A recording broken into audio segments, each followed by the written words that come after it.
Hello guys, আসসালামু আলাইকুম। আসার জন্য যাব আজকে আমি দেখেন কতগুলো এগুলো করছি।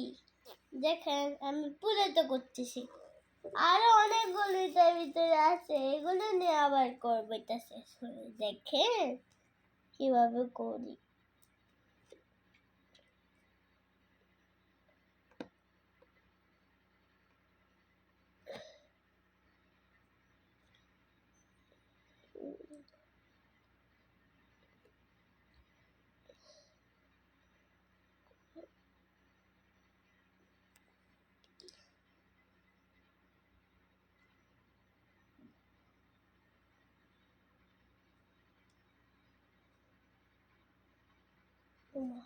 দেখি